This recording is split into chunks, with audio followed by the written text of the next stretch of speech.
Bonjour à tous et bienvenue pour une nouvelle vidéo. Aujourd'hui, je vais vous faire part de mes conseils, ma liste de critères que j'utilise pour sélectionner un broker. Investir en bourse n'a jamais été aussi facile et il existe de nombreuses sociétés de courtage en ligne qui vous permettent de commencer votre aventure. Toutes ces plateformes ne sont pas adaptées au même type d'investisseurs et ne répondent pas tous aux mêmes besoins. Ainsi, il est très important de bien faire vos recherches en amont afin de vous inscrire à un broker qui vous permettra d'atteindre vos objectifs. Sans plus tarder, voici donc ma liste de 6 critères que j'utilise pour sélectionner un broker en ligne. Le premier critère à prendre en compte, c'est le montant minimum d'investissement et les types de comptes proposés par le broker. Donc un montant minimum d'investissement, c'est tout simplement le minimum requis par le broker pour ouvrir un compte. La plupart des brokers offrent 3 types de comptes. Un compte basique, un compte premium et un compte professionnel.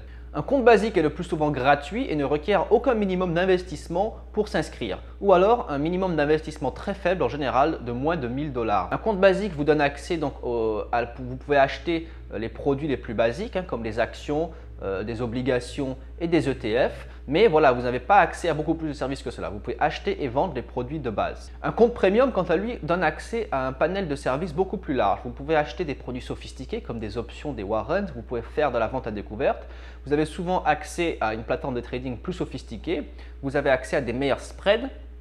Également, vous avez aussi la possibilité d'utiliser l'effet de levier, c'est-à-dire vous pouvez vous endetter pour acheter encore plus de produits. Enfin, le compte professionnel, quant à lui, offre les mêmes services que le compte premium, sauf qu'il va plus loin. En général, parfois, il peut vous offrir des formations gratuites, des webinars, des rendez-vous physiques avec des professionnels du monde de l'investissement et du monde du trading. Et également, il vous donne accès à un effet de levier maximum. Donc, vous pouvez pleinement utiliser le service d'endettement que vous propose votre broker. À la différence des comptes basiques, les comptes premium et les comptes professionnels soit requièrent un minimum d'investissement important, qui peut être de minimum 10 000 $ pour le compte premium et qui peut aller jusqu'à 200 000 $ ou plus pour le compte professionnel. Et parfois aussi, vous devez payer des abonnements mensuels pour avoir accès à tous ces services-là. Donc, c'est à vous de bien vous renseigner sur les différents tarifications de ces différents types de comptes que proposent les différents brokers afin d'être sûr que vous allez pouvoir vous inscrire et obtenir les services dont vous avez besoin. Et comme ça, vos besoins seront satisfaits, vous pourrez atteindre vos objectifs plus facilement. Donc, il est très important de faire vos recherches en amont avant de vous inscrire sur une plateforme de broker.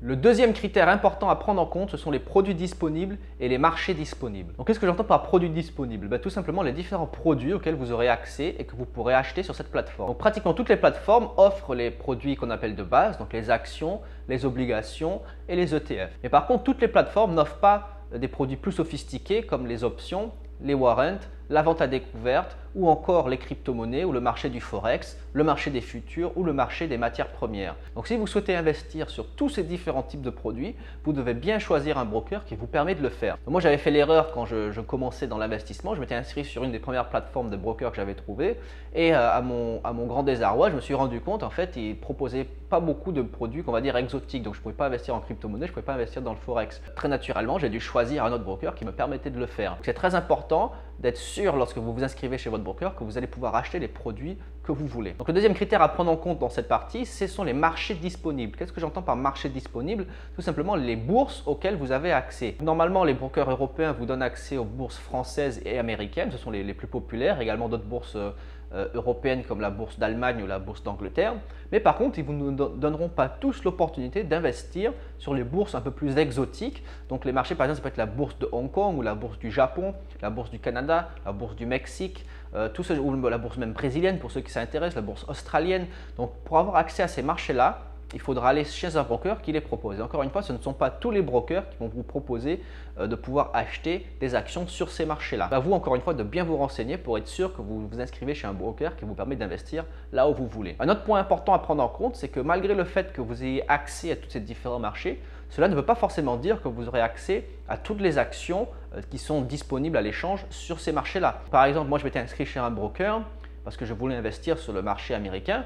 Et je me rends compte, une fois que je m'inscris sur ce broker-là, qu'il ne propose que les actions du Nasdaq qui ont la plus forte volatilité, le plus fort volume d'échange. Ce qui veut dire que les petites entreprises sur lesquelles moi je souhaitais parier parce que je pensais qu'elles avaient un avenir à long terme intéressant, donc je voulais faire un investissement à long terme, et c'était tout simplement impossible parce que ce broker ne les proposait même pas à l'achat. Ce broker-là était plutôt spécialisé, on va dire, dans l'investissement actif, puisqu'il proposait que les produits à fort volume pour permettre aux gens de faire des trades rapidement. Mais ce n'était pas du tout un broker qui était orienté vers l'investissement à long terme. Ça, c'est quelque chose qu'il faut que vous ayez conscience avant de vous inscrire. Il faut bien que vous fassiez vos recherches afin d'être certain que le broker chez qui vous inscrivez vous permettra d'acheter les produits que vous souhaitez. Donc parfois même si vous avez une action en tête avant de vous inscrire chez le broker, renseignez-vous bien pour être sûr que celle-ci sera listée.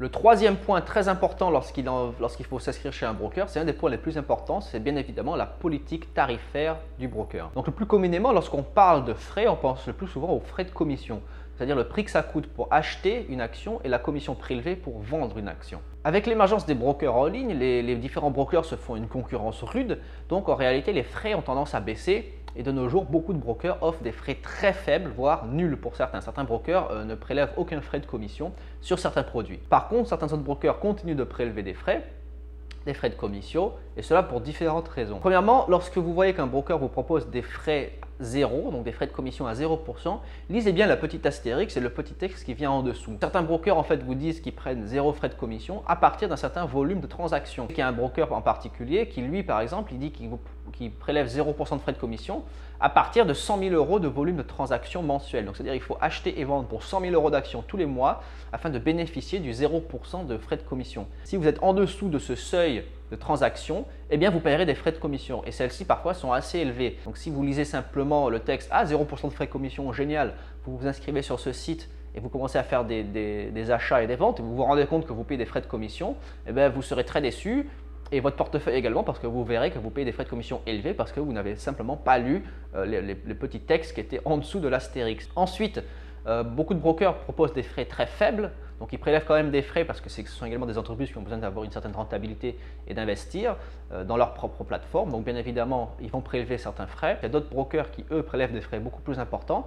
Donc pourquoi est-ce que certains brokers continuent à prélever des frais importants quand bien même la concurrence, elle, a tendance à minimiser les frais? Tout simplement parce que les plateformes de brokers ne sont pas toutes créées égales, tout simplement, et que certaines sont plus sophistiquées que d'autres. Donc certains investisseurs plus professionnels, en tout cas plus sophistiqués, qui ont des patrimoines plus conséquents à gérer, ils préfèrent mettre leur argent chez un broker qui leur prélève des frais parce que en prélevant des frais, le broker peut réinvestir dans sa plateforme et cet investisseur a l'assurance, ou au moins il est rassuré de savoir que la plateforme est plus stable. Ce qui peut se passer chez certains brokers en ligne dont les frais sont très faibles, c'est que en période de forte volatilité, c'est-à-dire quand le marché il augmente beaucoup ou il baisse beaucoup, donc c'est lorsqu'il y a énormément d'activité sur les marchés financiers, et bien certaines plateformes de courtage en ligne, donc ce que j'appelle les brokers, eh bien ils crashent, ils bug et vous n'avez pas accès à votre portefeuille pendant cette période de forte volatilité. Ça peut être très handicapant si vous avez besoin d'initier ou de clôturer des positions à des moments critiques. Donc si pour certains qui font de l'investissement plus actif,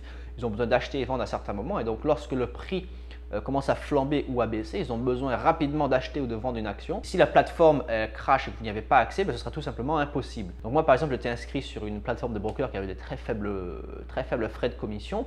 Et bien j'ai eu la mauvaise surprise de découvrir un bon matin, donc quand les marchés américains étaient en panique totale, ça montait, toutes les actions montaient et baissaient, c'était très volatile, et bien je ne pouvais passer aucun ordre. Donc j'avais des actions que je souhaitais les vendre parce qu'en fait on atteignait le prix auquel je souhaitais les vendre, et bien je ne pouvais pas parce que la plateforme était inaccessible. Donc certaines personnes préfèrent payer des frais plus élevés afin d'être sûr en fait que la plateforme sera accessible à tout moment et qu'il n'y aura jamais de moment où la plateforme va crasher. C'est un point à prendre en compte en fonction du type d'investissement que vous souhaitez faire. Si vous êtes un investisseur plus passif, donc qui se moque un peu de la volatilité au jour le jour du marché, pour que la plateforme bug et crash en moment sensible, ça ne vous posera pas de problème parce que de toute façon, vous investissez pour le long terme et que ce n'est pas une journée d'investissement qui va faire une grosse différence dans votre portefeuille. De plus, gardez à l'esprit que les frais de commission ne seront pas faibles ou à 0% sur tous les marchés proposés par ce broker. Pour ceux qui habitent en France comme moi, donc vos brokers vous proposeront des frais très faibles pour investir sur le CAC 40, des frais très faibles pour investir sur le marché américain, mais par contre, dès que vous voulez investir sur des marchés étrangers, là par contre, les frais seront beaucoup plus élevés. Par exemple, un des brokers que j'utilise me facture 7,50 € lorsque j'achète une action sur le marché de la bourse de Francfort et elle me facture 7,50 € lorsque je vends la même action sur le marché de Francfort. Acheter et vendre une action sur le marché de Francfort me coûte 15 €, ce qui est tout simplement énorme. Donc, ça veut dire que si vous souhaitez investir sur une entreprise de la bourse de Francfort en passant par ce broker, vous avez intérêt à acheter une quantité conséquente d'actions afin de minimiser le coût des frais dans votre rentabilité totale. Parce que 15 €, si vous faites des petits achats, eh bien, ça va grignoter votre rentabilité et en fait, ça n'aura aucun intérêt d'acheter une action sur ce marché-là. Donc faites bien attention à la politique de tarifs, de frais de commission sur les marchés étrangers si vous souhaitez investir sur ces bourses-là.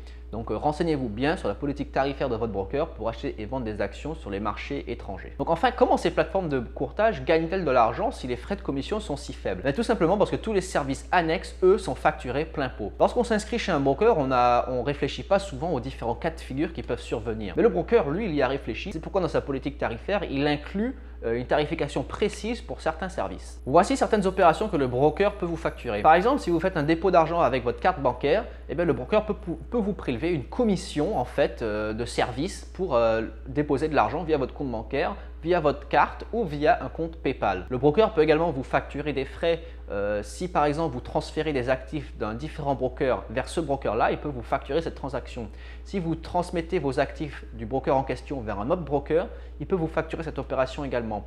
Si vous détenez une grande part d'actions d'une société particulière et que vous souhaitez vous inscrire aux assemblées générales, puisqu'être actionnaire d'une entreprise vous donne le droit de participer à ces assemblées, eh bien, le broker, si vous souhaitez qu'il vous inscrive, eh bien, il vous facturera cette opération-là également. Ensuite, s'il y a par exemple des opérations de taux de change, donc votre compte est en euros et que vous achetez des actions sur le marché américain, il y aura un taux de change qui entrera en compte puisqu'il faudra convertir vos euros en dollars pour acheter ces actions sur le marché américain. Et bien, le broker peut très bien vous prélever un frais de commission sur cette opération de change. Il y a toute une liste de différents services que votre broker peut vous rendre, mais par contre, en échange de chaque service, il va vous facturer. Et certains de ces services peuvent être assez onéreux et c'est là vraiment que le broker va gagner son argent.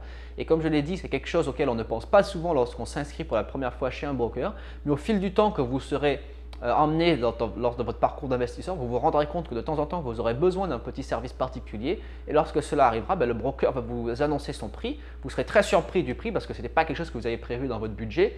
Et pourtant, vous serez obligé de le payer. Donc à l'avance, comparez les différentes politiques tarifaires des brokers pour être sûr que vous bénéficiez des prix les plus compétitifs et surtout anticiper les différents besoins que vous aurez peut-être dans le futur afin d'être sûr que ce broker-là vous facturera un prix raisonnable pour le service en question.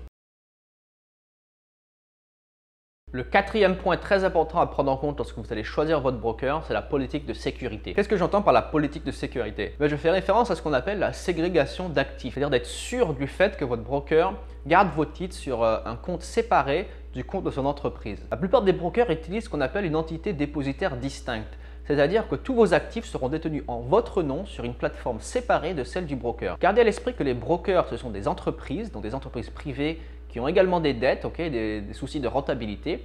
Il se peut très bien un jour que votre broker ait des difficultés financières et qu'il soit tenté de vendre vos actifs pour liquider ses dettes. Afin d'éviter ce scénario, les brokers sont plus ou moins requis par la loi. Je ne sais pas si c'est une obligation légale, mais je pense que c'est quelque chose de très fortement conseillé. D'ailleurs, la plupart des brokers le font, mais j'en parle quand même pour que vous en ayez conscience. Donc, les brokers gardent vos actifs en votre nom sur un compte séparé. Ainsi, ils ne peuvent pas exercer d'activité commerciale avec vos liquidités. Donc, cela est surtout vrai pour les actions, les obligations et les ETF. Par contre, pour les produits sophistiqués, en général, vous n'êtes pas propriétaire de l'actif sous-jacent, c'est-à-dire l'option ne vous appartient pas vraiment, c'est le broker qui la négocie pour vous et vous, tout simplement, vous bénéficiez simplement de la variation de prix de cet actif. Si vous souhaitez réellement être propriétaire de l'option que vous achetez ou vous souhaitez être en contrôle total des actifs que vous avez lorsque vous faites de la vente à découvert, eh bien, il faudra vous tourner vers des courtiers beaucoup plus professionnels et sophistiqués et cela vous coûtera donc beaucoup plus cher. Mais pour la majorité des investisseurs, cela ne pose pas trop de problème de ne pas être propriétaire de l'actif sous-jacent lorsqu'il s'agit de produits plus sophistiqués. Donc en fait, ils passent par des sociétés de courtage en ligne et voilà, ils négocient les options, les warrants, les ventes à découvert avec ce qu'on appelle des contrats de différence, donc en simplement bénéficiant de la variation des prix de l'actif. Mais par contre, lorsqu'il en vient aux actions, c'est très important d'être le propriétaire du titre en question puisque ça vous donne droit à des dividendes et au droit également de voter aux assemblées générales de cette société. C'est pourquoi il est très important d'être certain d'être le propriétaire effectif de vos actions parce qu'une entreprise, comme je l'ai dit, un broker, c'est une entreprise qui peut un jour faire faillite.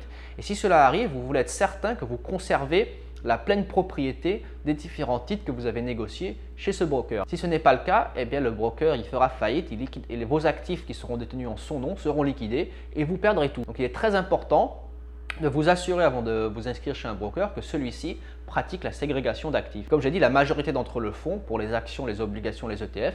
Et par contre, pour certains autres produits, ils ne le font pas. Vous négociez ce qu'on appelle des CFD, des contrats de différence. Et cela est très important particulièrement pour les crypto-monnaies. Si vous souhaitez réellement devenir un investisseur en crypto-monnaie et non pas simplement un spéculateur, il sera très important d'avoir la propriété des monnaies que vous achetez, notamment du Bitcoin et de l'Ethereum, les deux monnaies que je conseille principalement. Pour ceux qui souhaitent investir en crypto-monnaie et être le propriétaire de ces actifs-là, je vous déconseille de le faire via des plateformes de brokers spécialisées dans les actions. Et je vous conseille plus particulièrement, si vous souhaitez négocier des crypto-monnaies, de les acheter sur des échanges décentralisés ou sur des brokers spécialisés en crypto-monnaies, car ceux-ci, lorsque vous achetez une crypto-monnaie sur leur compte, ils vous donnent la possibilité, en fait, en gros, vous êtes le propriétaire de ces monnaies-là et vous pouvez les transférer sur différents échanges ou sur ce qu'on appelle des portefeuilles hors ligne comme un Nano Ledger qui vous permettra donc d'avoir la pleine propriété de ces actifs-là. Et pour ceux qui sont sérieux et qui aiment, pour ceux qui sont passionné de crypto-monnaie, c'est un critère très important lorsqu'il en vient à investir dans ces actifs-là. Donc personnellement, je déconseille aux investisseurs long terme d'acheter leur crypto-monnaie sur les brokers spécialisés dans les actions et de se tourner vers les échanges décentralisés et les brokers spécialisés en crypto-monnaie. Je ferai des vidéos bientôt sur comment faire pour acheter vos crypto-monnaies en toute sécurité. Enfin, assurez-vous que le broker chez lequel vous vous inscrivez est bien sous le contrôle de l'autorité des marchés financiers des pays où en fait il propose ses services. Donc si vous êtes français, vous investissez en France, vous voulez être certain que le broker est sous l'autorité du marché financier non seulement français mais également du pays dans lequel il est incorporé. Donc ça, c'est en général, la plupart des brokers connus le sont, mais au cas où vous tombez sur des brokers moins connus, vous avez des doutes, regardez bien leur politique de ségrégation d'actifs et regardez bien s'ils sont certifiés par des organismes d'autorité de contrôle en fait, de ces brokers-là. Et ça, c'est un point très important afin d'éviter d'être victime de fraude ou d'arnaque. Le cinquième point à prendre en compte lorsque vous choisissez un broker, c'est ce qu'on appelle les extras. Donc il y a différents petits extras qu'un broker peut vous proposer qui peuvent faire la différence par rapport à un autre broker. Encore une fois, tout cela dépend de votre profil d'investisseur et de vos besoins. Qu'est-ce que j'entends par extra? Il peut y avoir plein de choses. Par exemple, l'accès à une plateforme de trading plus sophistiquée si vous faites de l'investissement actif. Ou encore une fois, l'interface d'utilisateur. Certaines interfaces sont plus modernes que d'autres. Certains brokers ont des interfaces un peu vieillottes qui pour certaines personnes peut être assez désagréable d'utilisation, tandis que d'autres plateformes sont vraiment extrêmement modernes et faciles à naviguer, ce qui rend l'expérience d'investissement encore plus agréable. Mentionner donc la plateforme de trading plus sophistiquée, effectivement pour ceux qui ont besoin de faire de l'investissement un peu plus actif, eh bien, ils ont besoin d'avoir accès à un outil performant, donc qui permet de faire de l'analyse graphique, de créer des alertes, d'avoir ce qu'on appelle des hotkeys, donc des touches rapides qui permettent de passer des ordres instantanément. Également, il faut être assuré d'avoir des très bons spreads. Le spread, c'est un concept sur lequel je reviendrai dans la prochaine vidéo, mais qui est très important pour ceux qui font du trading. Donc ça, ce sont certains petits extras que le broker peut vous offrir de manière technique. Ensuite, d'autres extras, ça peuvent être des services de formation. Donc certains brokers vous permettent également d'apprendre comment investir, comment faire du trading, comment implémenter différentes stratégies pour être un bon investisseur. Tout cela sur la même plateforme. Souvent, en fait, ce sont des services qui seront payants, mais c'est en tous les cas, c'est quelque chose qui peut être très utile pour certaines personnes. Pourquoi payer pour avoir accès à une formation sur un broker alors qu'en fait, vous pouvez trouver ces informations gratuitement sur le net? Tout simplement parce que certaines personnes qui débutent dans le monde de l'investissement, ils voient l'immense quantité d'informations qu'il y a sur Internet et ils ne savent pas vraiment faire le tri, ils ne savent pas trop à qui se fier. Donc pour eux, c'est très utile d'avoir un site internet, une plateforme où ils ont accès à tout. Ils peuvent apprendre comment investir, ils peuvent investir et ils peuvent échanger avec d'autres investisseurs. Donc ça, c'est un autre extra que certaines plateformes proposent, c'est qu'il y a des communautés où des forums où les gens peuvent échanger entre eux. Et cela permet à chacun en fait d'améliorer ses stratégies d'investissement et d'échanger des idées pour dénicher des bonnes actions sur lesquelles investir. Donc, ce sont des petits extras que tous les brokers ne proposent pas, mais que certains brokers qui cherchent à se démarquer de la concurrence, en fait, ils font une sorte de package un tout en un où ils vont vous proposer un large panoplie de services afin que vous ayez la meilleure expérience d'investissement possible et que vous vous en sortiez le mieux. Ensuite, il y a d'autres petits extras. Un extra intéressant que je vais mentionner dans cette partie, c'est par exemple l'achat d'actions fractionnées. Donc traditionnellement, lorsqu'on achète une action, on l'achète par unité. Donc on achète une action, 2 actions, 5 actions, 15 actions, 25 actions. Mais les brokers se sont rendus compte en fait que certaines personnes souhaitaient investir dans des actions qui coûtent très cher, mais que justement, donc, ils n'ont pas les moyens d'acheter ces actions qui coûtent très cher. Par exemple, une action Amazon qui coûte plus de 3 000 $. Certaines personnes souhaitent détenir une action Amazon, mais n'ont pas les moyens d'en acheter. Qu'ont fait les brokers? Eh bien, ils ont donné l'opportunité aux gens d'acheter des fractions d'actions. C'est-à-dire que vous pouvez investir 100 $ dans une action Amazon ou 200 $, et en fait vous aurez 0,x montant de cette action. Vous aurez 0,2 ou 0,4 d'une action Amazon. Ou si vous souhaitez investir 6 450 $, dans une action Amazon, eh bien vous aurez 2,25 actions Amazon par exemple. Et ça, du coup, c'est quelque chose qui a révolutionné le monde de l'investissement puisque ça rend l'investissement encore plus accessible au plus grand nombre puisque les gens peuvent se permettre maintenant d'acheter des actions qui n'ont pas forcément les moyens d'acheter en temps normal. Donc ça permet aux gens d'acheter des actions comme Amazon, des actions comme Tesla qui sont assez onéreuses, des actions comme Google en investissant des petites sommes. Donc ça veut dire quelqu'un même qui a 10 $ à investir, il peut acheter une action qui coûte 50 $, il peut acheter 1/5 de cette action-là. Donc ça, c'est quelque chose de très intéressant et encore une fois, ce ne sont pas tous les brokers qui proposent ce service. Donc si c'est quelque chose qui vous intéresse, renseignez-vous à l'avance afin d'être sûr que vous aurez accès à ce service-là. Donc encore une fois, tous les brokers ne proposent pas les mêmes services. Donc assurez-vous en fonction de vos besoins de vous inscrire chez un broker qui vous proposera la panoplie de services dont vous aurez besoin pour être un investisseur à succès. Et encore une fois, tous les brokers ne proposent pas les mêmes services, donc faites bien votre étude de marché avant de vous lancer. Enfin, le dernier point à prendre en compte lorsqu'il est temps de sélectionner votre broker, c'est leur politique après-vente et leur service client. C'est un point également qui est souvent négligé par la plupart des gens qui s'inscrivent chez un broker parce qu'ils ne pensent pas qu'ils auront un jour à faire face au service client de leur broker. Eh bien, détrompez-vous, le service client, finalement, vous aurez plus souvent besoin de lui que vous ne l'imaginez. Donc certains brokers, en fait, le grand problème, et ça c'est pas juste chez les brokers, c'est chez beaucoup d'entreprises en général, lorsqu'il est temps de s'inscrire et de payer pour un service, le broker il est présent, mais lorsque vous avez besoin de lui pour répondre à un problème réel auquel vous faites face, eh bien, il n'y a plus personne. Je m'étais inscrit par exemple chez un broker qui lui est plutôt orienté vers les gens qui font de l'investissement actif. Et lorsque je me suis inscrit, j'étais bombardé de coups de fil. On me disait oui, si vous déposez tant d'argent, vous avez accès à des offres promotionnelles, vous pouvez bénéficier de tel service qu'on utilise, vous pouvez vous inscrire à tel compte premium.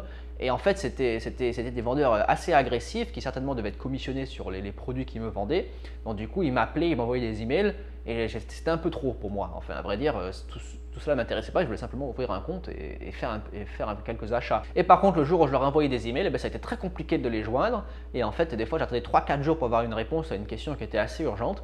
Et du coup, j'étais assez déçu. Donc moi, ce que je vous conseille de faire avant de vous inscrire chez un broker, c'est de regarder leur page contact, de leur envoyer 1 ou 2 emails, d'essayer de les appeler et de voir en fait le délai de réponse qu'il y a et de voir si on vous répond avec courtoisie, avec aimabilité, si la personne au bout du fil est professionnelle et surtout s'ils savent de quoi ils parlent, qu'ils vous apportent des réponses appropriées, détaillées, qui répondent à vos questions. Et vous vous rendrez compte en fait que tous les brokers n'ont pas le même niveau de professionnalisme. Certains, comme je viens de l'expliquer, sont très intéressés à prendre votre argent, mais par contre pour vous rendre en service, ils seront un peu aux abonnés absents.